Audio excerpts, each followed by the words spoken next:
Okay, so you can see guys, heading आपको दिख रहा है सामने, पी ब्लॉक ग्रुप 13-14 का डिस्कशन अपन कर रहे हैं। एक एक क्वेश्चन उठाएंगे, डिटेल में उसके कॉन्सेप्ट्स क्या उसमें लॉजिक है वगैरह सब कुछ उसका डिस्कस करेंगे, ठीक है ना। एक सेकेंड, या ओके, चलो, so I have the questions here. Question number 1 ध्यान से देखना, correct order of atomic radii in group 13। Question को रीड करना ध्यान से। इन ग्रुप 13, ये बोरॉन फैमिली के लिए है, group 13 elements, right. You know very well, हमने ऑलरेडी पीरियोडिक टेबल में ये डिस्कस किया, बट फिर भी एक बार रिवाइज जरूर करेंगे। All of you know this that P block की अगर मैं बात करूं तो इसमें क्या क्या आता है, ग्रुप 13 टू ग्रुप 18। पहले तो ये बात क्लियर है सबको। ग्रुप 13 जो है आपका वो कौन सा है, वो बोरॉन फैमिली है बच्चों। क्या है वो, बोरॉन फैमिली। और उसमें कौन से एलिमेंट्स आते हैं ये भी मैंने आपको तरीका भी बताया था याद करने का। बैंगन, आलू, गाजर इन थैली, ऐसे याद करने को बोला था। Boron, aluminium, gallium, indium and thallium. बैंगन, आलू, गाजर इन थैली, ये शॉर्टकट बताया था याद करने के लिए। याद नहीं है तो फिर से रिवाइज कर लो, ठीक है।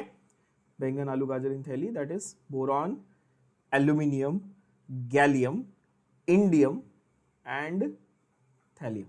पहले तो ये देख लो। अब वो आपसे सवाल क्या पूछ रहा है, बहुत ही सिंपल सवाल पूछ रहा है भाई कि टॉप टू बॉटम ग्रुप 13 में आते वक्त एटॉमिक रेडियस को क्या होता है। अब नॉर्मली किसी भी ग्रुप में टॉप टू बॉटम आते वक्त एटॉमिक रेडियस बढ़ता है कि कम होता है, बताओ पहले। हमेशा एटॉमिक रेडियस क्या होता है टॉप टू बॉटम आते वक्त, बढ़ता है, ऑफ कोर्स ऑलवेज बढ़ता है। अच्छा, ये मैंने हॉरिजॉन्टल लिखा है तो कुछ बच्चों को कंफ्यूजिंग लग रहा होगा, मैंने ऐसे लिखना चाहिए ना, boron, aluminium, gallium, indium, thallium, है ना। हम बोलते हैं टॉप टू बॉटम, लेकिन ऐसे लिखते हैं तो बच्चे बोलते हैं सर आपने हॉरिजॉन्टल लिखा, ठीक है ना। ये अंडरस्टूड है ना कि मैं ग्रुप में लिख रहा हूँ बच्चों, ऐसा। तो ये टॉप टू बॉटम बढ़ना चाहिए ideally, but there are always exception, और एक्सेप्शन नहीं होता तो ये जनरली एमसीक्यू में पूछता नहीं, ऑफ कोर्स, है ना। तो यहां पर नोट करना बच्चों, यहां पर नोट करना, काफी इंपॉर्टेंट नोट है ताकि आपको डायरेक्ट आंसर पता चल जाए। जैसे हमने ना, आपको याद होगा पिछले लेक्चर, पिछले चैप्टर में हमने ना बहुत स्पेसिफिक किया था कि अच्छा ग्रुप 15 में कहां पर एक्सेप्शन निकल के आ रहे हैं। Second row of the periodic table में नाइट्रोजन ऑक्सीजन में हाफ फील्ड वाला स्टेबिलिटी के हिसाब से कहां पे एक्सेप्शन निकल रहा है, राइट। तो वो 2-3 बार सॉल्व करने के बाद आप लोग को याद ही हो गया था कि अच्छा ये वाला क्वेश्चन तो मुझे याद हो गया, ये तो ऐसे ही आता है। Yes, I hope all of you remember that. So वैसे ही यहां पर है, आप एक एक्सेप्शन आपको मैं बता रहा हूं, ध्यान से समझना पहले एक्सेप्शन को, फिर याद रखना। We expected it to be कि भाई बोरॉन, बोरॉन जो है वो छोटा होगा, फिर उसके बाद एल्यूमिनियम होगा, फिर उसके बाद गैलियम होगा, फिर उसके बाद इंडियम होगा, फिर उसके बाद थैलियम होगा, ऐसा हम एक्सपेक्ट कर रहे थे। पर इन रियलिटी व्हाट हैपेंस, ठीक है, in reality what happens, the atomic radii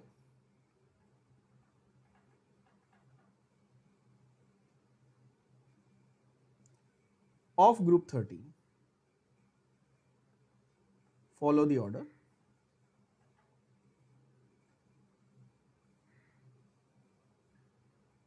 boron, then aluminium और गैलियम इंटरचेंज होते हैं, यानी कि गैलियम छोटा है, फिर उसके बाद aluminium, and then indium and thallium,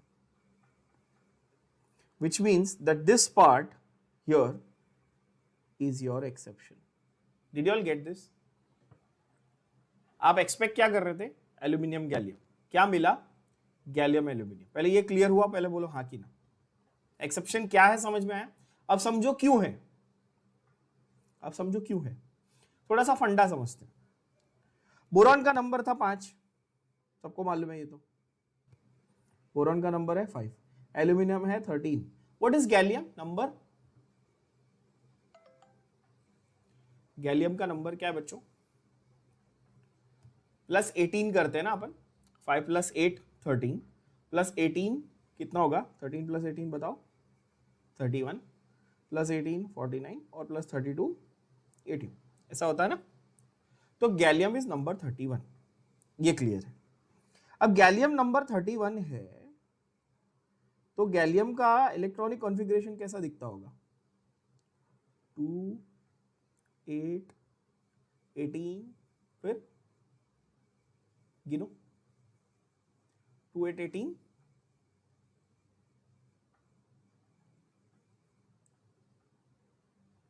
18 plus 8 कितना हुआ? 26 और 2 कितना हुआ? 28 और यहाँ पर 3।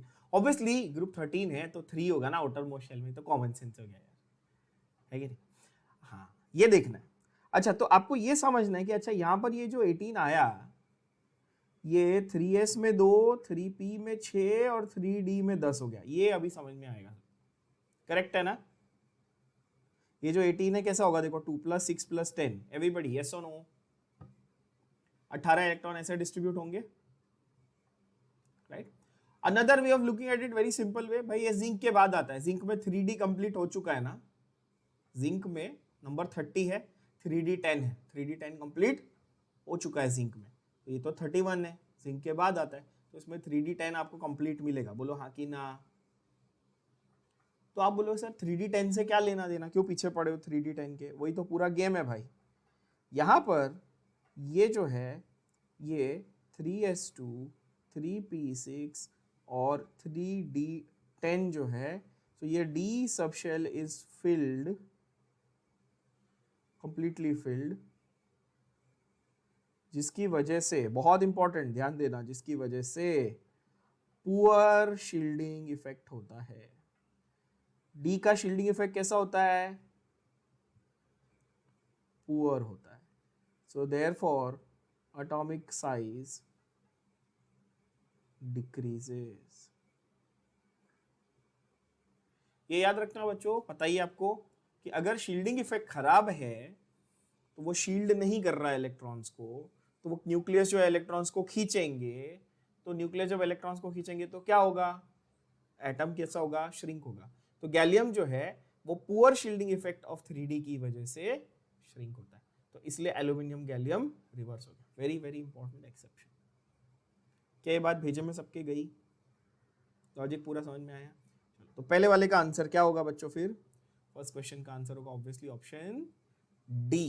ये नीट 2018 में आया हुआ क्वेश्चन है, आपके सामने दिख रहा है आपको। Option D will be your correct answer.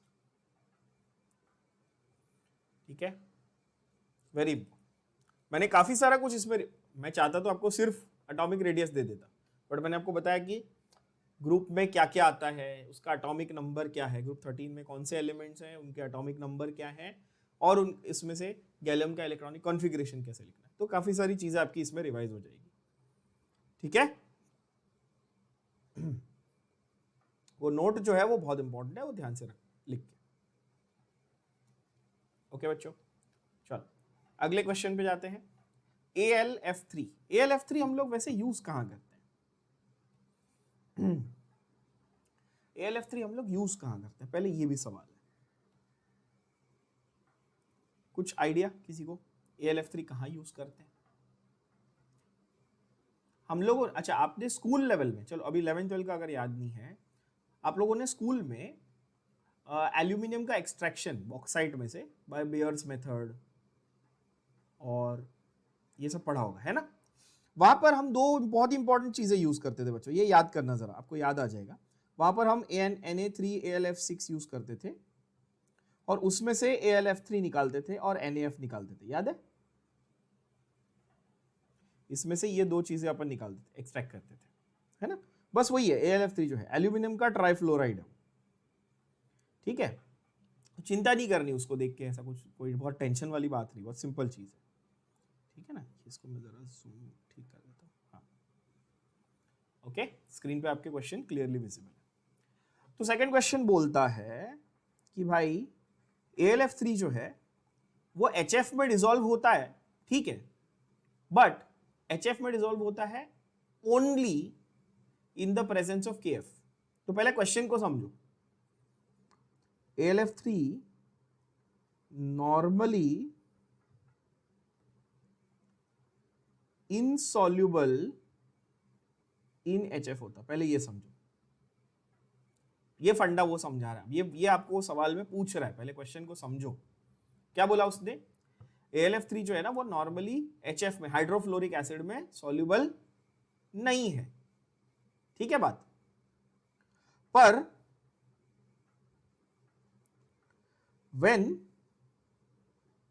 but AlF3 is soluble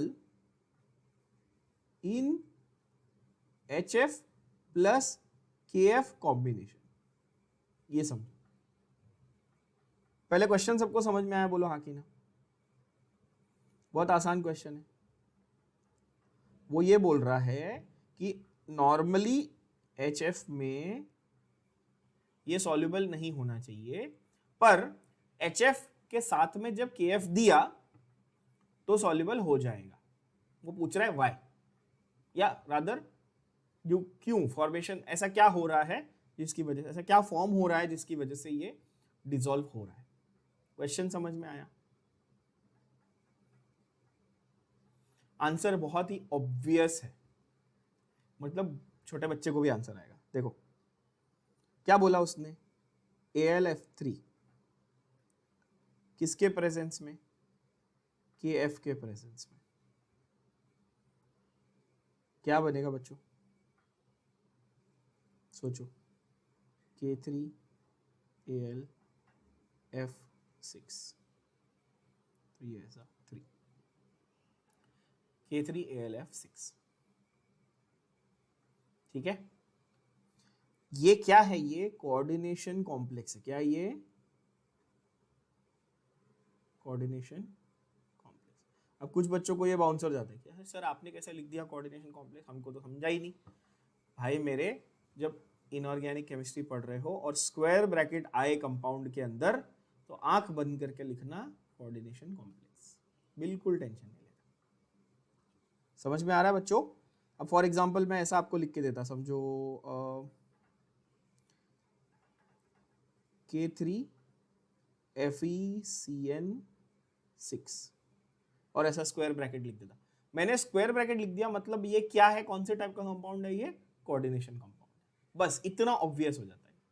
बात सबके समझ में आ गई? बहुत सिंपल।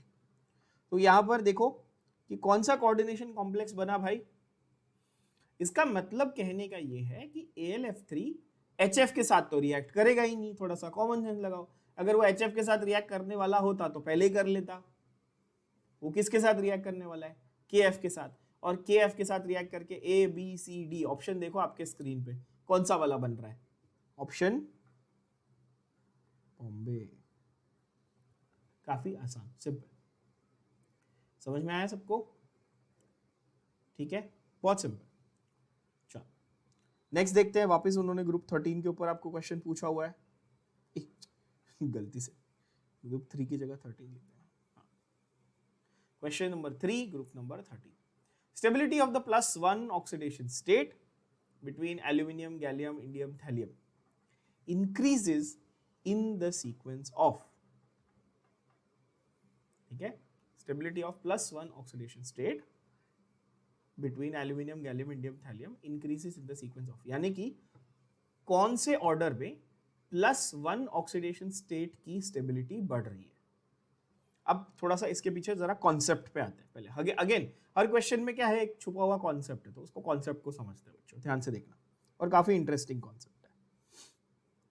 एक इफेक्ट होता है जिसको हम कहते हैं इनर्ट पेयर इफेक्ट। क्या कहते हैं बच्चों? Inert pair effect. Now inert pair effect हम लोग जनरली ग्रुप 14 ऑनवर्ड्स लगाते हैं, जनरली, ठीक है, जनरली हम लोग ग्रुप 14 ऑनवर्ड्स लगाते हैं, बट ग्रुप 13 में भी आप लगा सकते हो। सिंपल है फंडा, पहले समझो क्या है ये, उसके बाद ही आपको क्लियर होगा। जब मैं पी ब्लॉक की बात कर रहा हूं तो ये तो बहुत ही ऑब्वियस है कि भाई आखिरी इलेक्ट्रॉन पी सब शेल में जाएगा। बोलो हाँ कि ना, नाम ही पी ब्लॉक है। आखिरी इलेक्ट्रॉन कहां जाएगा? आप बोलोगे सर पी सब शेल में जाएगा ना। सर ऑब्वियस है ना, पी ब्लॉक है। तो एक फंडा समझो जरा। अगर मैं आपको ऐसे इन जनरल एक आइडिया दूं कि भाई ग्रुप 13 की बात कर रहा हूं, तो आप बोलोगे सर NS2 और NP1 ये आपका कॉन्फ़िगरेशन होगा, है कि नहीं? ऐसा बोलोगे ना, NS2 NP1 total 3, outer most shell में 3, ये देखो A 2 और 1 यहाँ पे ना 3, आखिरी वाला एक इलेक्ट्रॉन P सब शेल में गया, NS में 2 गए, ये क्लियर? अब ये जो NS में 2 गए, ये जो 2 इलेक्ट्रॉन NS में गए और एक इलेक्ट्रॉन P में गया, ये जो 2 है ना, ये इनर्ट पेयर का काम करते हैं कभी कभी। किसका काम करते हैं? Inert pair. Please make sure that you understand guys, I am not saying lone pair. Lone pair क्या होता है? जो आउटर मोस्ट शेल में बैठा हुआ है पर बॉन्डिंग में पार्टिसिपेट नहीं कर रहा है, एवरीबॉडी नोस, है ना, दैट इज लोन पेयर। तो ये जो S में 2 इलेक्ट्रॉन गए ना, ये इनर्ट पेयर की तरह फंक्शन करते हैं, लोन पेयर की तरह नहीं, वो अलग बात है। वो जो नाइट्रोजन वगैरह में लोन पेयर होता है, नाइट्रोजन में ऑक्सीजन में, वो अलग है, जरा समझना। शील्डिंग इफेक्ट जब खराब होगा, क्या बोला मैंने? शील्डिंग इफेक्ट जब खराब होगा तो ये जो आउटर मोस्ट शेल के 2 इलेक्ट्रॉन है ना, टोटल कितने होते हैं आउटर मोस्ट शेल में? 3, ये तो फिक्स है ना, ग्रुप 13। ये रहा आपका न्यूक्लियस। न्यूक्लियस पे चार्ज क्या है? पॉजिटिव, ये भी ठीक है, न्यूक्लियस पे चार्ज क्या है? पॉजिटिव। आउटर मोस्ट शेल में कितने हैं? 3 इलेक्ट्रॉन, उसमें से 2 S के हैं, 1 P का है। यहां तक क्लियर है? ठीक है। अब जब अंदर वाले इलेक्ट्रॉन्स का पुअर शील्डिंग इफेक्ट होगा, सेकेंड लास्ट शेल, अंदर वाले शेल का पुअर शील्डिंग इफेक्ट होगा, तो न्यूक्लियस इन दोनों इलेक्ट्रॉन्स को, S वाले दोनों इलेक्ट्रॉन को टाइट पकड़ के रखेगा। जब ये वाले शील्डिंग नहीं कर पा रहे, उसको बचा नहीं पा रहे, शील्डिंग इफेक्ट को कैसे सोचने को बोला था मैंने आपको? एक इमेजिन करो छतरी जैसा, जो आपको धूप से बचाता है ना? तो अगर शील्डिंग इफेक्ट अच्छा नहीं है बच्चों, तो आपको ऑटोमेटिकली समझेगा कि अच्छा, ये जो 2 S के सब शेल के जो 2 इलेक्ट्रॉन है, न्यूक्लियस उनको बरोबर टाइट पकड़ के रखेगा, क्योंकि न्यूक्लियस पॉजिटिव और इलेक्ट्रॉन नेगेटिव है। क्या ये बात दिमाग में गई? तो जब आयोन्स फॉर्मेशन होने वाला है, ध्यान से सुनना, जब आयोन्स का फॉर्मेशन होने वाला है, उस समय 3 इलेक्ट्रॉन जाने की पॉसिबिलिटी थी, पर अगर S के 2 इलेक्ट्रॉन पकड़ लिए तो अभी 3 में से एक ही इलेक्ट्रॉन बाहर जाएगा। क्लियर हुई बात? Initially there were 3 in the outermost shell, if all 3 were going, तो आयन कैसे वाला बन रहा था? +3 वाला बन रहा था, करेक्ट? एक एग्जांपल लेते हैं, एल्यूमिनियम है, एल्यूमिनियम +3 भी बन सकता था, अभी एल्यूमिनियम +1 बनेगा। क्लियर हुई बात? बोलो हाँ कि नहीं। क्यों +1 बनेगा भाई? क्योंकि न्यूक्लियस ये 2 इलेक्ट्रॉन को पकड़ के रख रहा है, उसको जाने नहीं दे रहा है, उसको बाहर जाने नहीं दे रहा है। तो ये दोनों अब कैसे हो गए? ये दोनों इनर्ट पेयर हो गए। कैसे हो गए? इनर्ट पेयर, मतलब ये अभी काम नहीं कर रहे, अब ये पार्टिसिपेशन नहीं कर रहे। क्यों नहीं कर रहे भाई? बिकॉज शील्डिंग इफेक्ट खराब है। शील्डिंग इफेक्ट के बारे में अभी बताया, जैसे जैसे नीचे आते जाओगे ग्रुप में, 3D फिर आगे 4F आएंगे ना, तो उनकी शील्डिंग इफेक्ट खराब होती जाएगी। इस सब से आपको समझ में क्या आया? ये पूरी रामायण से समझ में क्या आया? इससे ये समझ में आया, नोट अगेन, ठीक है, हर एक कॉन्सेप्ट का एक छोटा सा नोट रहेगा। इससे ये समझ में आया, down the group, the lower oxidation state is more stable, right? बोलो हाँ कि ना। Down the group the lower oxidation state is more stable, that is, अगर मैं ऐसे देखूं, इन group 13 +1 is more stable than +3 as we move down the group। क्या ये स्टेटमेंट समझ में आई? बोलो हाँ कि ना। जेन्युइनली बताना सब लोग। अगर यही ग्रुप 14 में मेरे को अप्लाई करना, अब थोड़ा सा दिमाग लगाना पड़ेगा, आगे जाके यही सेम चीज ग्रुप 14 में अप्लाई करनी होगी, तो क्या बोलोगे? +4 is more stable then, sorry +2 is more stable then +4। उसके बाद ग्रुप 15 में +3 इज मोर स्टेबल देन +5। हमेशा 2 का डिफरेंस रहेगा। क्यों भाई? क्योंकि वो 2 s के ऑर्बिटल है ना, s ऑर्बिटल के 2 इलेक्ट्रॉन है, बोलो हाँ कि ना? यस। तो यहां पर आप डाउन द ग्रुप देख लो कौन से आ रहे हैं, बताओ कौन सा है? +1 लोअर, अच्छा +1 लोअर है, तो लोअर वाले की स्टेबिलिटी डाउन द ग्रुप बढ़ रही है। तो आंसर क्या आएगा? ऑप्शन, सोचो, अब काफी इजी हो गया।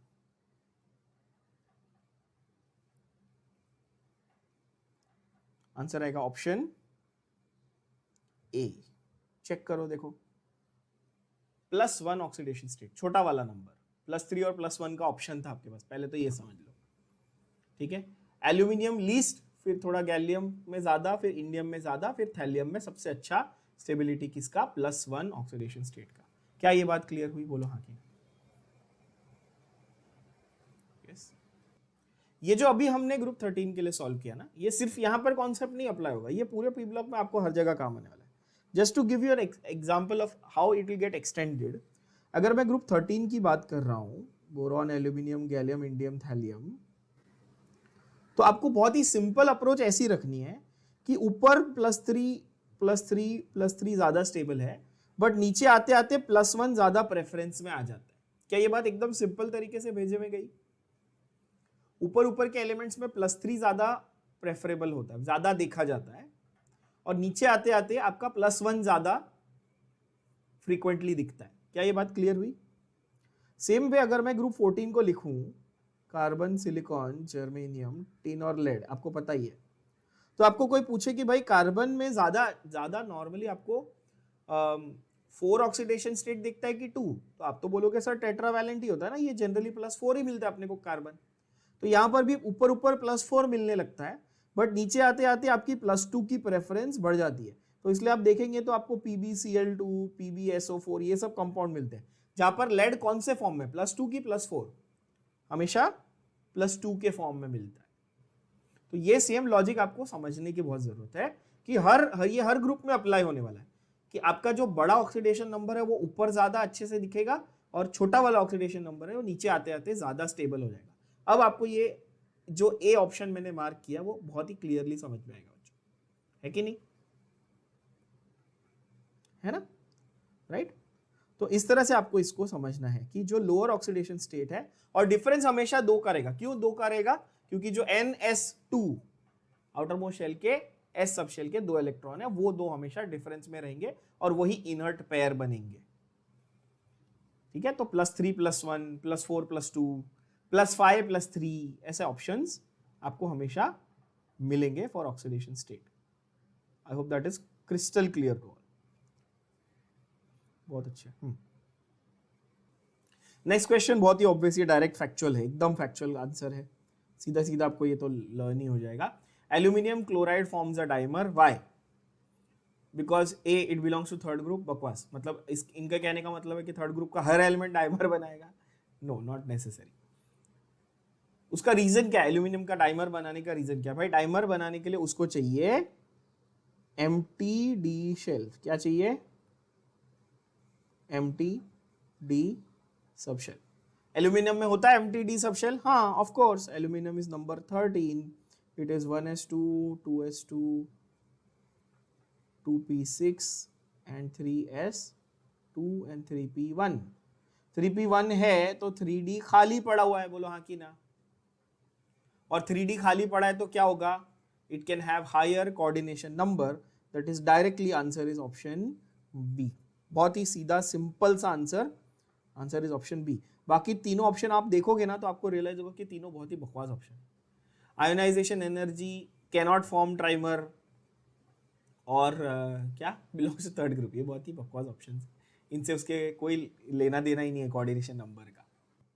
डाइमर का मतलब क्या होता है? 2 यूनिट साथ में ज्वाइन होते हैं तो डाइमर, 3 यूनिट ज्वाइन होंगे तो ट्राइमर, बहुत सारे यूनिट ज्वाइन होंगे तो पॉलीमर। मर का मतलब MERE, मर, मर का मतलब unit, dimer 2 unit, trimer 3 unit, polymer many unit, है ना। मोनोमर, पॉलीमर ऐसा भी करते हैं अपन, है ना। मर, MERE, मर, ठीक है। बायोलॉजी वाला मर मतलब वो अलग है, वो मरमेड वाला मर, हाँ, जो फिश वाला वो अलग है, वो नहीं। और केमिस्ट्री में मर कैप्टन्स वाला मर भी अलग होता है, वो भी अलग है, फिशी ऑर्डर होता है उसमें भी, ठीक है। ये मर मतलब ये यूनिट वाला मर है, ठीक है बच्चों। चलो नेक्स्ट देखें, which of the following elements is unable to form MF6 3- ions. बहुत ही इजी क्वेश्चन, सेम लॉजिक अभी जो फोर्थ में अप्लाई किया ना, सेम लॉजिक आप अप्लाई करोगे तो आपको फिफ्थ का आंसर बहुत आसानी से मिलेगा। और यही आपको समझने की जरूरत है कि एक पर्टिकुलर कॉन्सेप्ट या लॉजिक कहां अप्लाई हो रहा है, बस वो ध्यान से सुनना है आपको, समझना है बच्चों, ठीक है। ध्यान से सुनो, क्वेश्चन क्या पूछ रहा है वो, which one is unable to form MF6 3- ion. पहले क्वेश्चन समझो कि MF6 3- आयॉन नहीं बनेगा कौन से केस में, ये पूछा उसने। चारों ऑप्शंस को ध्यान से देखना, गैलियम, एल्यूमिनियम, बोरॉन, इंडियम, कौन से ग्रुप के एलिमेंट्स दिए उसने ऑप्शन में बच्चों, ग्रुप 13 के दिए हैं। अच्छा, इन चारों में से ऐसा कौन सा एलिमेंट है जिसके पास Mt3D नहीं है? सिंपल बात,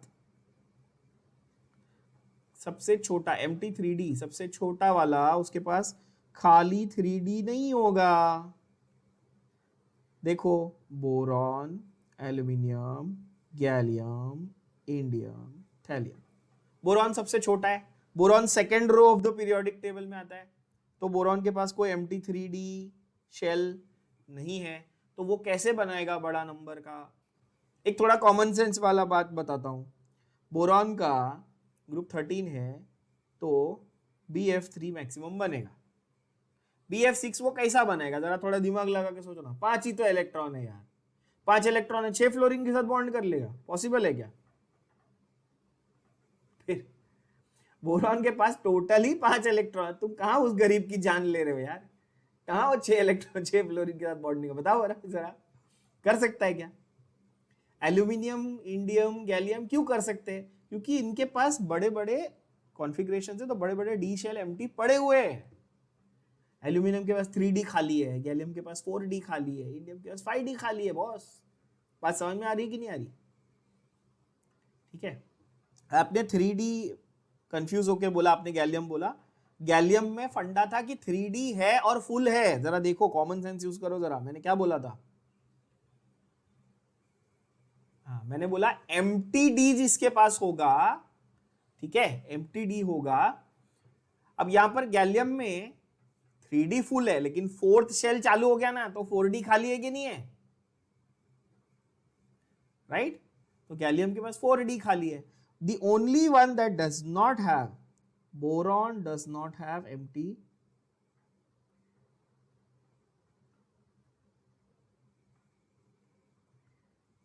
subshell, hence boron cannot form coordination complex। Clear हो गई बात? अच्छा, ये सेम मैंने आपको ना MTD वाला फंडा लास्ट टाइम क्लोरीन की इलेक्ट्रॉन अफिनिटी फ्लोरीन से ज्यादा क्यों है इसके लिए समझाया था, याद है? छोटा साइज फ्लोरीन का, फ्लोरीन के पास MTD नहीं है, वेरिएबल वैलेंसी नहीं है फ्लोरीन के पास। सेकेंड रो के जो जो भी एलिमेंट्स आते हैं, सेकेंड रो में कौन कौन आता है बताओ? हमारा lithium, beryllium, boron, carbon, nitrogen, oxygen, fluorine, second row of the periodic table. इन सबके पास एक चीज कॉमन है, क्या एक चीज कॉमन है? कि इनमें से किसी के पास भी खाली डी सब शेल नहीं है, क्योंकि भाई ये दो ही तो शेल है इनके पास, S और P सब शेल आएंगे बस, है कि नहीं? तो इनके कोई भी प्रॉपर्टीज आप देखने जाओगे तो थोड़ा सा अगर दिमाग लगाओ, कॉमन सेंस लगाओ, तो सेकंड रो में कहीं भी अगर आप भूल भी रहे हो, सपोज एग्जाम के वक्त भूल भी रहे हो, तो इतना याद करना कि अच्छा ये सेकंड रो का है ना, तो यहाँ पर कुछ ना कुछ फंडा जो है वो absence of D sub shell से रिलेटेड होगा। क्लियर हो गई बात? ओके, नेक्स्ट है आपका the tendency of BF3, BCl3 and BBr3 to behave as Lewis acid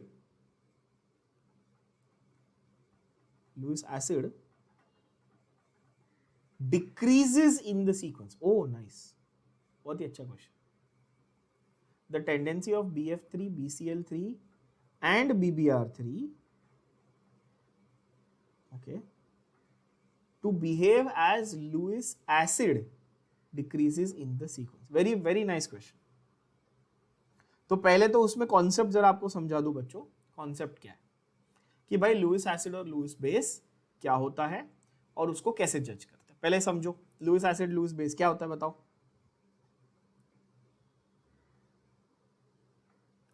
Lewis acid Lewis base.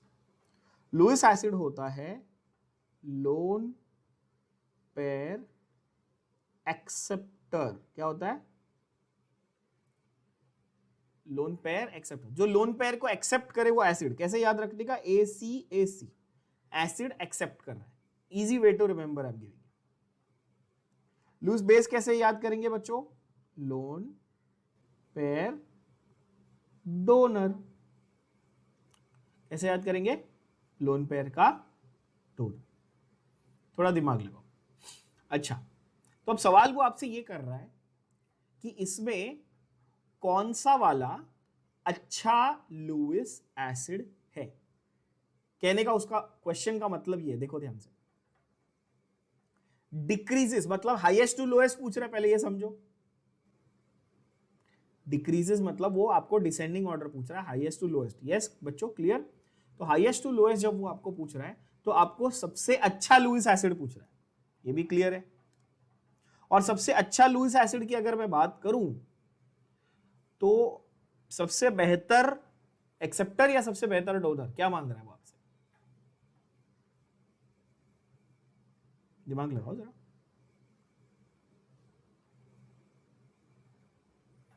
सबसे अच्छा एक्सेप्टर मांग रहा है वो. सो लुईस एसिड लुईस बेस आप लोगों को समझ में आया. और एक कॉन्सेप्ट है यहां पर जो हम लोग यूज करने वाले हैं इस क्वेश्चन में, वो है बैक बॉन्डिंग का कॉन्सेप्ट.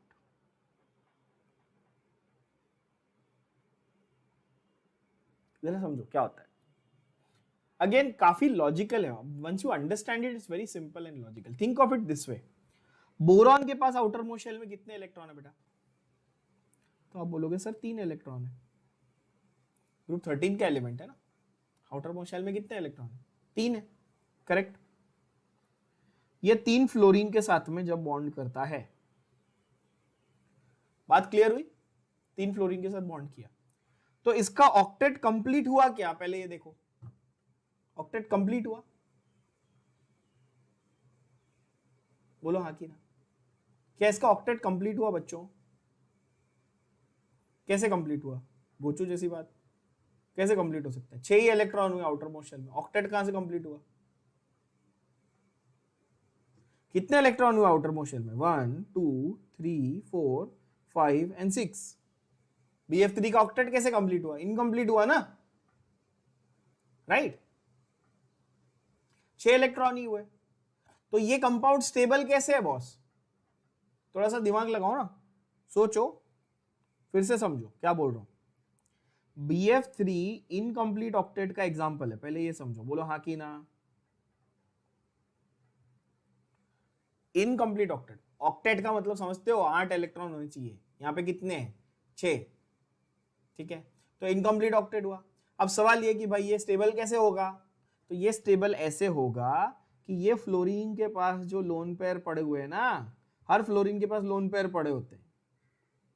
थोड़ा सा दिमाग लगाओ जरा. फ्लोरीन के पास लोन पेयर पड़े होते हैं. जिन लोगों को अभी भी क्लियर नहीं हो रहा उनके लिए और डिटेल में जाता हूं. फ्लोरीन के इलेक्ट्रॉन ब्लू से बनाए. देखो जरा, 7 इलेक्ट्रॉन हर फ्लोरीन के बनाए ब्लू कलर से. बोरॉन के इलेक्ट्रॉन रेड कलर से बना रहा हूं. कितने बनाए? देखो 3. अब समझ रहे हो? हाँ. अच्छा देखो, ये एक बॉन्ड, ये एक बॉन्ड और ये एक बॉन्ड. अब भी दिमाग में जा रहा है? तो क्या हुआ? तो बोरॉन के आजू बाजू कितने हुए? 6 इलेक्ट्रॉन ही हुए ना. तो इनकम्प्लीट था वो. तो ये स्टेबल कैसे होगा स्ट्रक्चर बिना ऑक्टेट कंप्लीट किए भैया? तो ये होगा कि ये फ्लोरीन जो है ये अपने 2 इलेक्ट्रॉन देगा। ये क्या करेगा? फ्लोरीन अपने 2 इलेक्ट्रॉन देगा। इसको बोलते हैं बैक बॉन्डिंग। समझे? क्या बोलते हैं इसको? Back bonding. बस, बहुत ही सिंपल। बट क्या ये फ्लोरीन अपने 2 इलेक्ट्रॉन देगा तो ये इसकी स्टेबिलिटी कॉम्प्रोमाइज हो जाएगी कि नहीं हो जाएगी? हो जाएगी ना। तो फिर ये बोलेगा अच्छा तू एक काम कर, तू ये ले ले, फिर ये बोलेगा यहां से तू ले ले, फिर ये बोलेगा तू यहां से ले ले भाई। ऐसे करके ये दो इलेक्ट्रॉन्स अपने, मतलब जो अपने लोन पेयर्स हैं उनको ही घुमाते रहेगा पूरे स्ट्रक्चर में। तो क्या होगा? एक स्टेबिलिटी क्रिएट होगी। उस बैक बॉन्डिंग से क्या होगा? एक स्टेबिलिटी क्रिएट होगी। ये मैंने आपको बहुत सिंप्लीफाइड एक्सप्लेनेशन दिया, समझो बात को। इन शॉर्ट आपको क्या समझने की जरूरत थी बैक बॉन्डिंग में? कि भाई जब बॉन्डिंग हो चुकी और इलेक्ट्रॉन्स की कमी थी। क्यों थी इलेक्ट्रॉन्स की कमी? क्योंकि इनकम्प्लीट ऑक्टेट था। तो जो फ्लोरीन बॉन्डिंग होने के बाद जो फ्लोरीन बचा हुआ एटम, ठीक है, बॉन्डेड, जो बॉन्डेड फ्लोरीन है वो क्या करता है? अपने 2 इलेक्ट्रॉन्स को देता है। ये ऐसा हुआ कि तुमने और मैंने मिलकर बिजनेस शुरू किया। तुमने 50 रुपए डाले, मैंने 50 रुपए डाले, है ना। यहाँ पे इन दोनों ने बॉन्ड बनाया। बोरॉन ने 1 इलेक्ट्रॉन दिया, फ्लोरीन ने 1 इलेक्ट्रॉन दिया, बॉन्ड बनाया ना। फिर भी उसके बाद बिजनेस चालू करने के बाद भी तुम गरीब हो, तो मैं तुमको बोलता एक काम करो, मेरी तरफ से और थोड़े पैसे रखो, चलो। ये वैसे हो गया। बोरॉन और फ्लोरीन ने बॉन्ड बनाया, फिर भी स्टेबिलिटी नहीं थी, तो फ्लोरीन ने बोला भाई मैं मेरी तरफ से थोड़े और इलेक्ट्रॉन लाता हूं, स्टेबल हो जाते हैं। इसको क्या बोलते हैं? बैक बॉन्डिंग बोलते हैं। पहले बात समझ में आई? क्लियर? इसमें कोई डाउट किसी को? अब फंडा क्या है? अब फंडा क्या है? जो tendency of halogen to donate, जो टेंडेंसी है of halogen to form the back bonding, ये फ्लोरीन से आयोडीन तक कम होती जाती है। मतलब डाउन द ग्रुप ये जो टेंडेंसी है ये कम होती जाती है। ध्यान से सुनना, बहुत इंपॉर्टेंट नोट।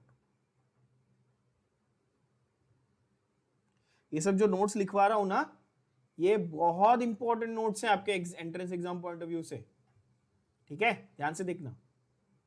क्या बोला मैंने? टेंडेंसी फॉर बैक बॉन्डिंग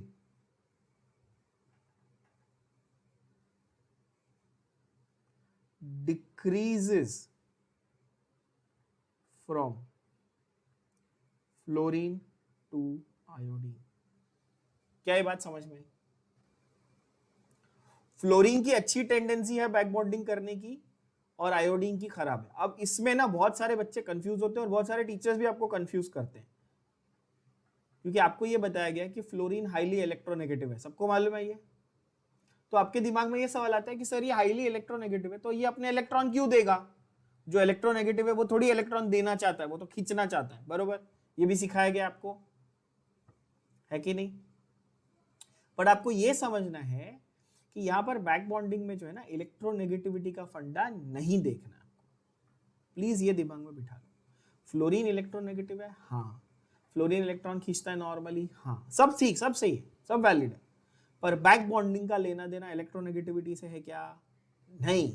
अगर मैं इलेक्ट्रोनेगेटिविटी को इसमें डालता, बीच में घुसाता, तो थोड़ी कॉमन सेंस से मेरे को समझ में आता कि अगर मैं इलेक्ट्रोनेगेटिविटी की बात कर रहा हूं, मैं फ्लोरीन हूं, मैं बहुत इलेक्ट्रोनेगेटिव हूं, तो मैं इलेक्ट्रॉन दूंगा ही क्यों इन द फर्स्ट प्लेस? मैं बैक बॉन्डिंग करूंगा क्या? अगर मैं इलेक्ट्रोनेगेटिव पकड़ के बैठा हूं और मैं बोलूं नहीं मेरे को तो इलेक्ट्रॉन चाहिए, मैं दूंगा नहीं, तो फिर ये पूरी बैक बॉन्डिंग का कॉन्सेप्ट ही नहीं आएगा। बरोबर बोल रहा हूं?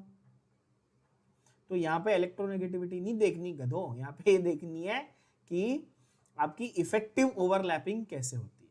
और इसमें बहुत इफेक्टिव ओवरलैपिंग है। बहुत सिंपल बात है कि बोरॉन और फ्लोरीन सेम रो में बिलोंग करते हैं पीरियोडिक टेबल के, तो इनकी ज्यादा इफेक्टिव ओवरलैपिंग होगी। सीधी बात है ना। बोरॉन और फ्लोरीन दोनों सेकंड रो के है ना, दोनों का साइज, दोनों का सेकंड शेल ही मैच कर रहा है, 2p का ओवरलैप हो रहा है। जब आप इसमें आओगे, क्या क्लोरीन में आओगे, तो 3p इन्वॉल्व हो जाएगा, ब्रोमीन में आओगे तो 4p इन्वॉल्व हो जाएगा, आयोडीन में आओगे तो 5p, है ना। तो आप सोचो, बोरॉन का 2p फिक्स हो गया, आपको किससे कंपेयर करना? अब आपको दिमाग में आएगा क्वेश्चन। मैंने कॉन्सेप्ट समझा दिया ना, अब देखो क्वेश्चन कितना आसान लगेगा। वो लोग किससे कंपेयर करने को बोल रहे हैं? BF3, BCl3, BBr3, मतलब बोरॉन तो पक्का फिक्स हो गया, बोलो हाँ कि ना। बोरॉन के पास क्या है, 2p है। 2p के साथ अच्छा बॉन्डिंग होगा कि 3p के साथ होगा कि 5p के साथ होगा या 4p के साथ होगा? ऑब्वियसली 2p का ज्यादा मैचिंग होगा ना, तो फ्लोरीन के साथ उसकी अच्छी बैक बॉन्डिंग होगी, ये समझना है। बैक बॉन्डिंग बहुत कंफ्यूजिंग लगता है लोगों को, जबकि एक्चुअली इतना सिंपल है। आपको समझ में आ गया होगा बैक बॉन्डिंग क्या है। क्या बैक बॉन्डिंग में इलेक्ट्रोनेगेटिविटी नहीं देखने का, क्या देखने का, 2p ओवरलैप देखने का। क्लियर हो गई बात? अब आपको आखिरी सवाल, अब जो एक्चुअल क्वेश्चन है वो, आखिरी सवाल कि भाई जब फ्लोरीन अच्छे से बैक बॉन्डिंग कर रहा है तो वो तो बहुत सारे लोन पेयर है ना उसके पास। फ्लोरीन तो बोरॉन को काफी सारे लोन पेयर दे रहा है, तो वो और बाहर से उसको एक्सेप्ट करने की जरूरत है क्या? नहीं। लेकिन अगर ब्रोमीन की बात करो, BBr3 की बात करो, तो वो अच्छे से बैक बॉन्डिंग नहीं कर रहा है, तो बोरॉन को बाहर से इलेक्ट्रॉन लेने की जरूरत है। तो कौन अच्छा लुईस एसिड, BBr3 की BF3? BBr3। तो चेक करो आंसर क्या आ गया, ऑप्शन बॉम्बे। ये बहुत लंबा घूम के आया अपन, क्योंकि मैं आपको एक एक छोटा छोटा कॉन्सेप्ट भी बता रहा हूँ कि भाई लुईस एसिड लुईस बेस क्या होता है, बैक बॉन्डिंग क्या होती है वगैरह। But now you know it, then it seems very simple. Yes बच्चों, tendency for back bonding fluorine से आयोडीन तक कम होती रहती है, ये फंडा आपको समझना है। चलो, 7th का आंसर मैंने आपको 6 क्वेश्चन में दे दिया, आंसर बताओ, फटाक से आ जाएगा। बोरॉन के सारे कंपाउंड्स लुईस एसिड है, क्यों? मैंने 6th में ही समझा दिया।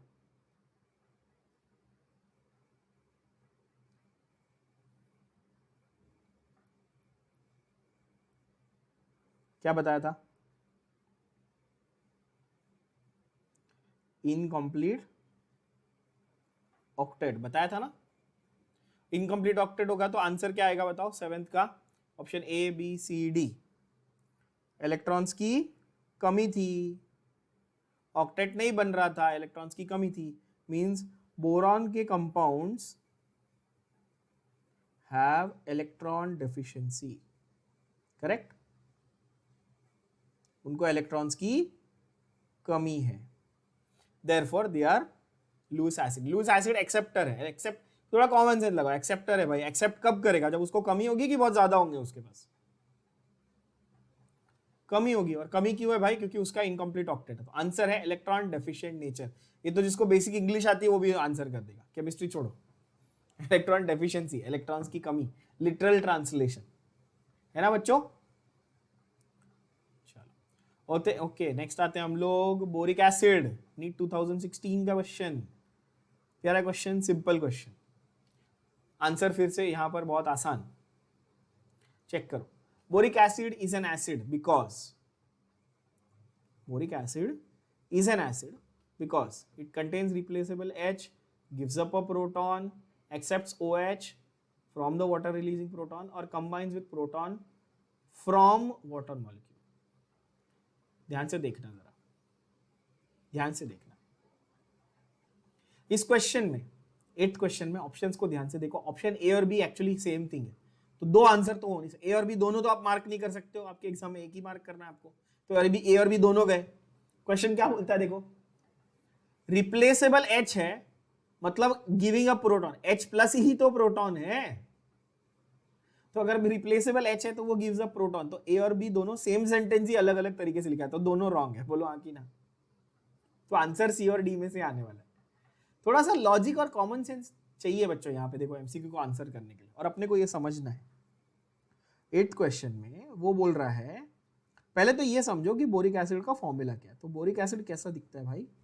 बोरिक एसिड दिखता है BOH थ्राइस। ग्रुप 13 का एलिमेंट है बोरॉन, तो साथ में जो आएगा 3 बार आएगा, तो BOH थ्राइस, है ना। आप ऐसा भी उसको लिखते हो ना, H3BO3। You must be familiar with this, most of you must be familiar with this कि भाई बोरिक एसिड कैसा दिखता है, H3BO3 दिखता है। करेक्ट है बच्चों?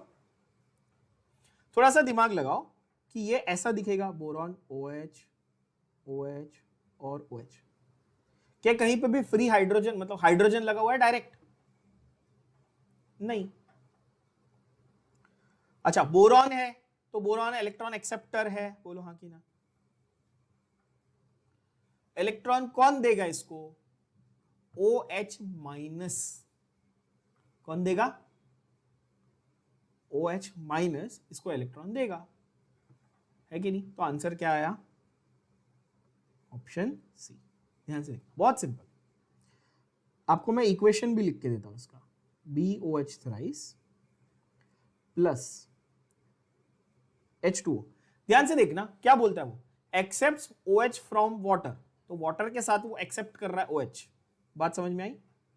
जिन लोग को ये डिफिकल्ट लग रहा है ना, जिन बच्चों को, उनके लिए सिंप्लीफाइड वर्जन देता हूं। वाटर को H प्लस और OH माइनस लिखो, और इजी, बोलो हाँ कि ना, है कि नहीं? अच्छा, BOH 4 times minus plus H plus.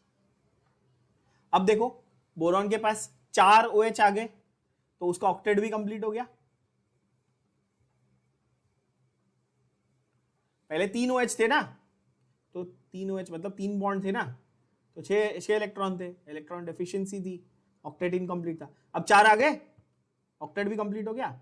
और उसने क्या रिलीज किया, देखो क्या रिलीज किया, देख सकते हो आप, वो क्या बोल रहा है, देखो रिलीजिंग प्रोटॉन। देखो रिलीज किया ना उसने प्रोटॉन को, H प्लस को उसने रिलीज किया। हाँ, कैसे रिलीज किया? उसने वाटर से OH लिया और H प्लस को बाहर भेजा। तो आंसर है ऑप्शन सी। बहुत ही अच्छा क्वेश्चन। ये आपके एनसीईआरटी में डायरेक्ट लाइन है ये, बट आप लोग से मैं ये एक्सपेक्ट नहीं कर रहा हूं कि आप एनसीईआरटी उठाओ डायरेक्ट लाइन को रट लो, ऐसा नहीं।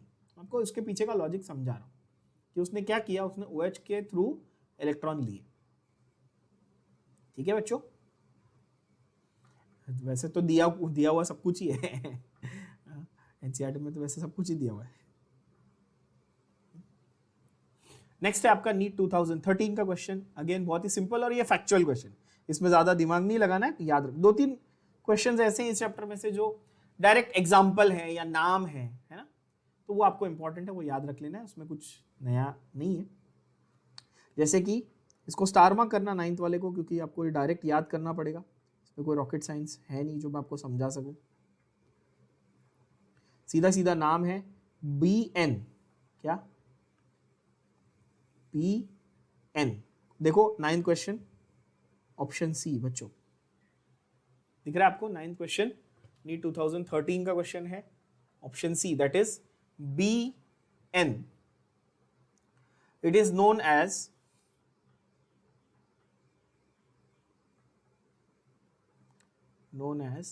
inorganic graphite. It is known as inorganic graphite. Simple. Okay, BN को अपन क्या बोलते हैं? इनऑर्गेनिक ग्रेफाइट बोलते हैं। तो आंसर सीधा सीधा आ गया ऑप्शन सी। ये फैक्चुअल है ना? ये तो वैसे होगा कि मैं बायो में आपको सिखा रहा हूं कि 206 हड्डी है, 206 bones are there in the skeleton, तो है राइट। हाँ, BN के पीछे लॉजिक है obviously, because its structure is very similar to that of graphite.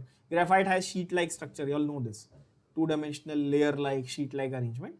So BN में भी सिमिलर आपको फंडा मिलता है, that's why the answer is option C. NEET 2013 का क्वेश्चन, इंपॉर्टेंट क्वेश्चन, ठीक है, डायरेक्ट याद करना। चलो next one, that is 10th, sorry my bad. Next one is one of our favourites, diborane. Diborane organic chemistry में भी बहुत काम आने वाला है। Diborane B2H6। पहले तो ये समझो डाइबोरेन होता क्या भैया। डाइमर, डाई अभी तो बता दिया, डाइमर है ना। Borane is BH3। बोरेन क्या है? Borane is BH3। तो डाइबोरेन क्या होगा? B2H6। हाँ, BH3 2 बार, यानी कि B2H6। सही है भाई, है ना? अब सवाल यह है कि वो पूछ रहा है hybridization of boron in diborane क्या है। बहुत सिंपल सवाल वो पूछ रहा है, डाइबोरेन में बोरॉन का हाइब्रिडाइजेशन क्या है। तो हमें ये बहुत सिंपल एक ट्रिक पता है, एक ट्रिक पता है इसको सॉल्व करने की? अगर नहीं पता तो मैं बता दूं आपको how to solve. There is a trick, hybridization निकालने का शॉर्टकट. अगर मैं BH3 को देखता हूं तो 1 2 और 3 ऐसे BH3 का स्ट्रक्चर है. कितने सिग्मा बॉन्ड बनाए हुए इसके आजू बाजू? तो ये सिग्मा सिग्मा और सिग्मा, 3 सिग्मा है, sp2 खत्म. Simple. Sigma bond plus lone pair गिनने का जो टोटल नंबर आ रहा है ना उसके हिसाब से हाइब्रिडाइजेशन लिखने का. कितने सिग्मा बॉन्ड है? 3. 3 का मतलब sp2. sp2 देखो ना, एक s और 2 p, 3 से पता चला sp2. सिंपल. समझ में आया? बहुत आसान. तो बोरेन आपको मैं पूछता, BH3 पूछता तो आप आंसर क्या बोलते? दिमाग लगाओ. बोरेन पूछता तो आप आंसर क्या बोलते बेटा? sp2 बोलते. सही है. अब वो पूछ रहा है डाइबोरेन, तो एक sp3 ना. ये मैंने जो स्ट्रक्चर बनाया है ना डाइबोरेन का, एक्चुअली चौथा बॉन्ड ऐसा बनता नहीं है, वो बनाना बॉन्डिंग और बहुत सारा लंबा चौड़ा कॉन्सेप्ट है. ठीक है. और बनाना बॉन्ड ये वर्ड तो दिया भी नहीं है टेक्स्ट बुक में, तो आप उसको फिलहाल इग्नोर करो, टेंशन मत लो. बच्चों को फैंसी टर्म सीखने में बहुत मजा आता है ना. कोटा फैक्ट्री देख के आते, बोलते सर बनाना बॉन्ड क्या होता है बताओ. फैंसी और टाइम पास चीज़ों की बात नहीं करनी, सिंपल बात करनी है. क्या क्या बॉन्ड दिख रहे हैं देखो, 1 2 3 और 4. बोरॉन के आजू बाजू कितने बॉन्ड दिख रहे हैं? 4 बॉन्ड. 4 बॉन्ड मतलब क्या हुआ? सीधा सीधा sp3. बस आ गया आंसर, बात खत्म हो गई. ज्यादा ओवर थिंक करके ओवर स्मार्ट बन के अपने को गलत आंसर नहीं डालने. ठीक है बच्चों. तो 10th का आंसर सीधा सीधा हो गया A, दैट इज sp3. ध्यान रखना, ये एक शॉर्ट यहां पर एक फंडा लिख के रख देना कि बोरेन में sp2 हाइब्रिडाइजेशन होता है और डाइबोरेन में sp3 होता है. बस इतना याद रख के लिख लेना ताकि कोई कंफ्यूजन ना रहे आपके दिमाग में. सिर्फ बोरेन पूछेगा तो क्या लिखोगे आप? सेंट्रल बोरॉन का sp2. और डाइबोरेन पूछेगा तो क्या लिखोगे आप? sp3 लिखोगे. क्लियर हो गई बात? बहुत अच्छे, बहुत ही अच्छे. मजे आ रहे हैं? समझ में आ रहा है? ठीक है. Okay. Which of the following statements is not correct? Which of the following statements is not correct about H3BO3? H3BO3 क्या है? अभी बताया था. देखो बोरिक एसिड है. और अभी ये भी चीज एक्सप्लेन की, एग्जांपल भी दिया आपको कैरम बोर्ड वाला. और ग्रेफाइट भी एज लुब्रिकेंट यूज करते हो और बोरिक एसिड भी एज फ्रिक्शन को कम करने के लिए यूज करते हो. तो ये तो दोनों में आपको पता ही है कि प्लेनर अरेंजमेंट होती है. जिस चीज में प्लेनर अरेंजमेंट होती है, शीट लाइक अरेंजमेंट होती है, वो तो फ्रिक्शन कम करता है और यूज करते हैं एज लुब्रिकेंट. अभी एग्जांपल भी दे दिया कि भाई बोरिक एसिड यूज होता है ना कैरम बोर्ड में. तो ए तो सही है ना. It has layer like arrangement which has planar structure. Correct है. यस, ये भी ठीक है. सेकेंड है does not act as proton donor but acts as accepting hydroxyl. ये क्या चाइनीज में लिखा है? लिखा तो है, बरोबर तो है. OH को एक्सेप्ट कर रहा है ना, प्रोटॉन डोनर नहीं है, हाइड्रोक्सिल एक्सेप्टर है. तो बी भी करेक्ट है. बी सही स्टेटमेंट है. तीसरा statement, it is strong tribasic acid. Completely wrong. Boric acid is strong acid और weak acid? Obviously it is very weak. Yes, is weak monobasic acid. Tribasic तो नहीं है. कॉमन सेंस लगाओ जरा. ट्राइबेसिक नहीं है. क्यों नहीं है भाई? कितने OH उसने एक्सेप्ट करे थे? एक. तो मोनोबेसिक हुआ है कि नहीं? पहली बात तो मोनोबेसिक हुआ, ट्राइबेसिक तो है ही नहीं. ठीक है ना. दूसरी बात भाई स्ट्रांग है क्या? नहीं. स्ट्रांग होता तो तुमको खेलने देते तुम्हारे माँ बाप उससे कि ले बेटा ये ले सल्फ्यूरिक एसिड डाल ले कैरम बोर्ड पे. ऐसा दिया है कभी? नहीं ना. तो ऑब्वियसली भाई बहुत वीक होता है और मोनोबेसिक होता है. तो आंसर है option C. Option C is the incorrect statement. ठीक है. है ना. आई नो आप लोग इमेजिन कर रहे हो ना कैरम बोर्ड पे सल्फ्यूरिक एसिड डाला तो क्या होगा. वैसे कैरम बोर्ड लकड़ी से बना होता है. लकड़ी में सेल्यूलोज होता है. सेल्यूलोज के ऊपर सल्फ्यूरिक एसिड डालोगे तो कार्बन रेसिड्यू रह जाएगा. जस्ट अगर क्यूरियोसिटी है तुम्हारे दिमाग में तो. ठीक है, ट्राई मत करके देखना, मम्मी डैडी से मार पड़ेगी। So that is question number 11। ठीक है बच्चों, नेक्स्ट आते हैं हम लोग कार्बन फैमिली पे, दैट इज हमारा ग्रुप 14। ठीक है, आपको दिख रहा है आपके स्क्रीन पे question, that is question number 12, that is part of carbon family. Okay, again they have asked you which of the following is the incorrect statement. Incorrect statement आपको ढूंढना है। ठीक है, वो बोल रहा है इनकरेक्ट स्टेटमेंट में SF4 is ionic, SnF4 sorry, SnF4 is ionic, PbF4 is covalent, SiCl4 is easily hydrolyzed, and GeX4 is more stable than GeX2. Okay, तो क्वेश्चन क्या बोल रहा है ये? ओके, सिंपल क्वेश्चन है, देखो ध्यान से, इनकरेक्ट स्टेटमेंट आपको ढूंढना है। तो जरा इसमें पहले मैं ग्रुप 14 के आपके बेसिक्स क्लियर कर देता हूं। ग्रुप 14 क्या है पहले ये बताओ, बताओ ग्रुप 14 आपको मैं पूछूं तो आप क्या बोलोगे? आप बोलोगे सर ग्रुप 14 कार्बन फैमिली है। क्या बोलोगे? कार्बन फैमिली कौन सा है? कार्बन, सिलिकॉन, जर्मेनियम, टिन और लेड। कहे सीता जी सुनो प्रभु, ऐसे याद रखेंगे। ठीक है, और नंबर क्या है इनके? 6, 14, 32, 50 और 82। सेम फंडा, 8 मतलब ऐड करते जाना है नंबर से, 8, 18, 18, 32, ये भी ठीक है।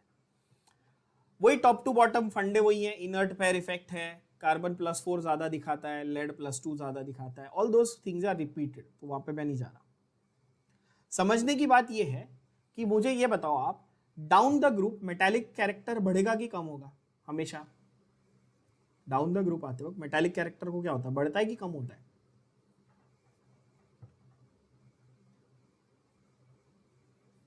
ऊपर से नीचे आते वक्त किसी भी ग्रुप में मेटालिक कैरेक्टर को क्या होता है? It always increases. ऊपर से नीचे आता तक मेटालिक कैरेक्टर बढ़ रहा है। ठीक है, और मेटालिक कैरेक्टर बढ़ रहा है तो आयोनिक बॉन्ड बनाने की टेंडेंसी बढ़ रही है कि कोवेलेंट बॉन्ड बनाने की टेंडेंसी बढ़ रही है? तो एक एग्जांपल लेते हैं, CCl4, जरा ध्यान से देखो, थोड़ा सा दिमाग लगाओ ना जरा। CCl4 समझो, CF4 कर लो, CCl4 नहीं, CF4, SiF4, GeF4, SnF4 और PbF4। समझे बात? क्या किया मैंने? सबका तुमको टेट्राफ्लोराइड दिया, समझ में आया? सबका क्या दिया? टेट्राफ्लोराइड दिया। समझो बात को, ये कोवैलेंट होता है, ये कोवैलेंट होता है, ये पार्शियली आयोनिक होता है, ये आयोनिक होता है और ये आयोनिक होता है। तो आंसर बताओ, जब ऊपर से नीचे आते वक्त मेटालिक कैरेक्टर बढ़ेगा तो कॉमन सेंस है कि भाई फ्लोरीन के साथ उसकी आयोनिक कैरेक्टर बढ़ने वाले कंपाउंड के, क्योंकि मेटल नॉन मेटल का कॉम्बिनेशन जब होता है तो आयोनिक कैरेक्टर होता है। बोलो हाँ कि ना? कार्बन मेटल है क्या? नहीं, तो कार्बन के साथ फ्लोरीन कैसा था? कंप्लीटली कोवैलेंट था। ये तो सिंपल है ना, दिमाग में गया ना अभी? तो आंसर बताओ क्या होगा? इनकरेक्ट स्टेटमेंट कौन सी हुई? चेक करो, PbF4 कोवैलेंट है क्या? नहीं बॉस, PbF4 आयोनिक है। तो आंसर आ गया ऑप्शन बी, काफी सिंपल। यस और नो? चलो नेक्स्ट देखें। नेक्स्ट क्वेश्चन है हमारा क्वेश्चन 13। वो पूछता है विच of the following species is not stable. Which of the following species is not stable. ठीक है, ऑप्शन 13, ये नीट 2019 का क्वेश्चन है। ओके, तो यहां पर एक सिंपल सा नोट लिख के रखना,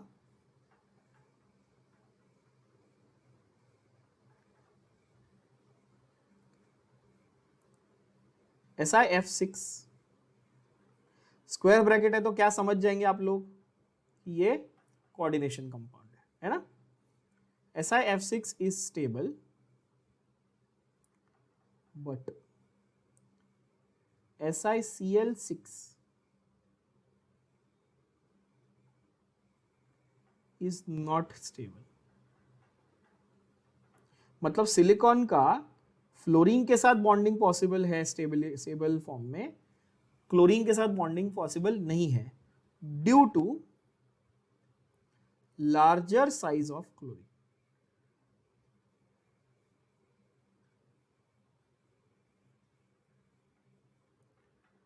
क्रिएटिंग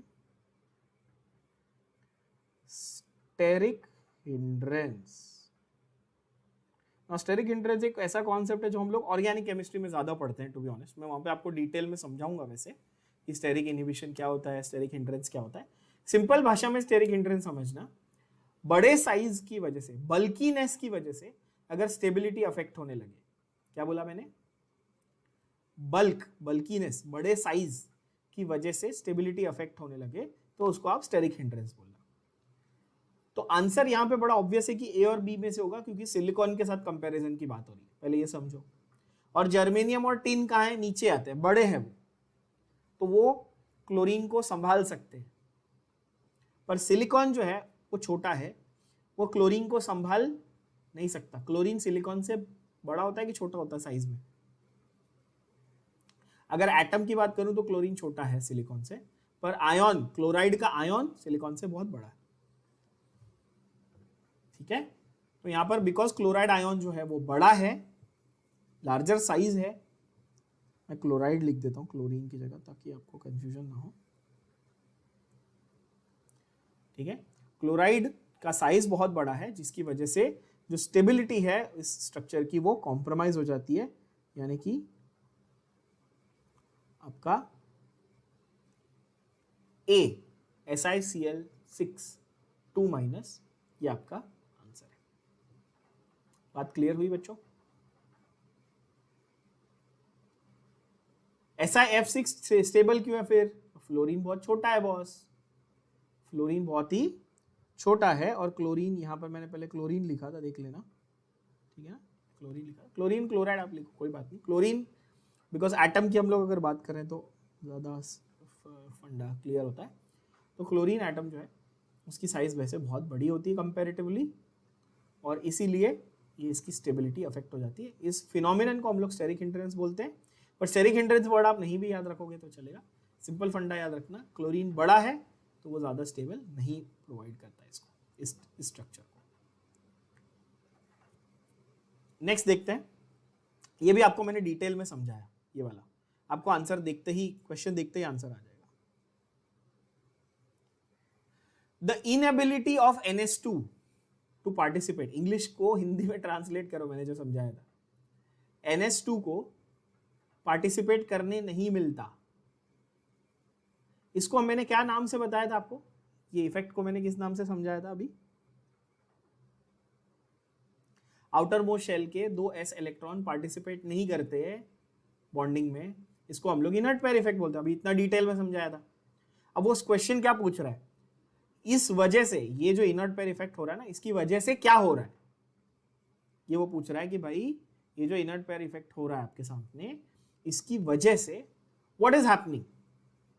वो बोलता है SN2+ is oxidizing well, Pb4+ is reducing, SN2+, Pb2+ are both oxidizing as well as reducing, SN4+ is reducing, Pb4+ is oxidizing, SN2+ is reducing, Pb4+ is oxidizing। ये सवाल है, क्वेश्चन पहले समझो।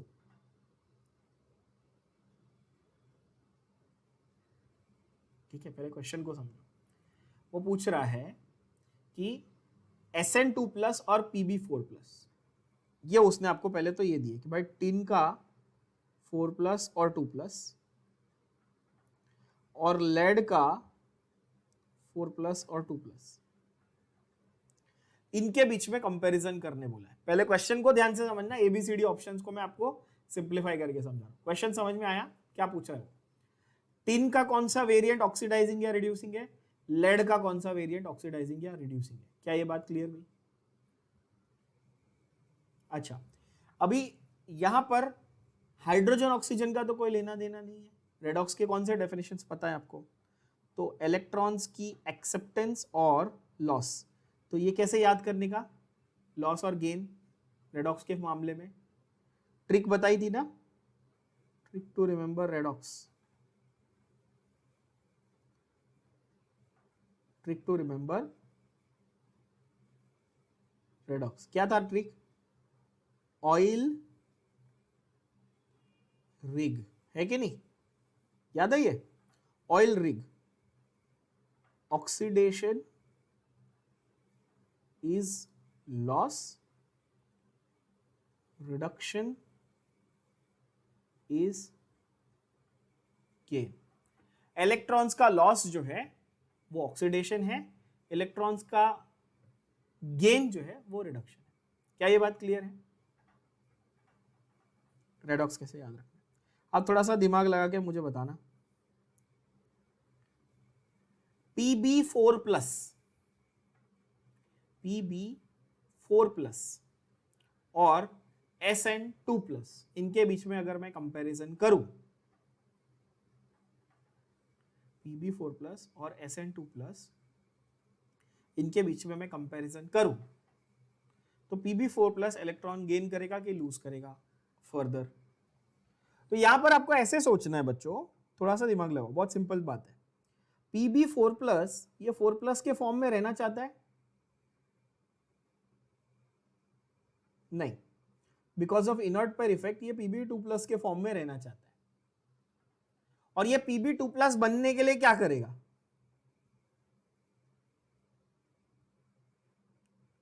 ये Pb2+ बनने के लिए क्या करेगा? ये गेन करेगा इलेक्ट्रॉन को, ये गेन करेगा, और ये गेन करेगा मतलब ये रिड्यूस होगा, तो ये सामने वाले को क्या करेगा? ऑक्सीडाइजिंग एजेंट हो जाएगा ना ये।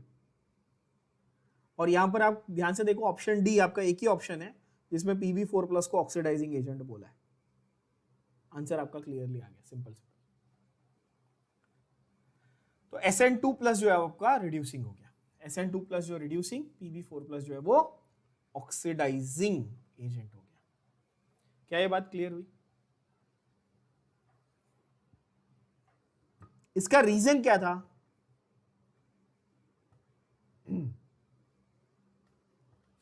इसका रीजन ये था इनर्ट पेयर इफेक्ट। ये नहीं समझा तो गड़बड़ हो जाएगी, ठीक है? क्या इसका उल्टा मैं लिखूं? क्या इसका उल्टा ऐसे लिखूं कि SN2+ to become SN4+? Same फंडा ना बच्चों, बोलो हाँ कि ना? क्लियर, सेम फंडा। तो ये क्या करेगा? ये लूज करेगा इलेक्ट्रॉन्स, तो ये अच्छा रिड्यूसिंग एजेंट बन जाएगा। काफी इजी, इस तरह से देखना। ओके, नेक्स्ट है हमारा, which of the following statements rather oxidation states are more characteristic for lead and tin? अरे इजी, अभी तो है, सेम रिपीट। लेड के लिए कौन सा प्रेफरेबल है, टिन के लिए कौन सा प्रेफरेबल है, ये पूछ रहा है वो। अभी तो किया, लेड के लिए और टिन के लिए रिस्पेक्टिवली। तो लेड के लिए +2 ज्यादा फेवरेबल है और टिन के लिए +4 ज्यादा फेवरेबल है। देखो अभी तो करके दिया ना, Pb2+ और SN4+। तो आंसर क्या आया? Option A. तो कुछ ऐसे कॉन्सेप्ट है जो बार बार आने वाले हैं आपको। ये अभी 15 क्वेश्चन सॉल्व करके समझ में आ गया होगा कि ये इनर्ट पेयर वाला बहुत इंपॉर्टेंट है, बस ये करके रखो, इससे बहुत सारे क्वेश्चन सॉल्व होंगे। जैसे लास्ट टाइम पीरियोडिक टेबल में किया था, तो वो शील्डिंग इफेक्ट वाला और एटॉमिक साइज के क्या बोलते हैं, एक्सेप्शंस वाला फंडा है ना, हाफ फील्ड वाला, वो भी बार बार आया था। और आइसो इलेक्ट्रॉनिक स्पीशीज के साइजेस कंपेयर करने वाला फंडा, वो भी बार बार आया था। तो वैसे ही यहाँ पर भी है। तो कुछ ऐसे फंडे हैं जो बार बार आपको आने वाले हैं, रिपीट होने वाले हैं हर क्वेश्चन में। जैसे जैसे आप सॉल्व करते जाओगे आपको और पक्का हो जाएगा वो कॉन्सेप्ट। जैसे अभी ये क्लियर हो गया होगा कि भाई लेड के लिए हमेशा +2 प्रेफरेबल है और बाकी सब के लिए +4 प्रेफरेबल है। तो जैसे जैसे आप ऊपर से नीचे आते हो लोएस्ट पॉसिबल ऑक्सीडेशन स्टेट जो है वो उसमें जाएगा। क्यों? Because of inert pair effect. Inert pair effect क्यों है? Because of poor shielding of D subshell. ठीक है ना बच्चों? तो आज के लिए यहां तक इसको कंप्लीट कर देते हैं अपन, नेक्स्ट टाइम इसको कंटिन्यू करें।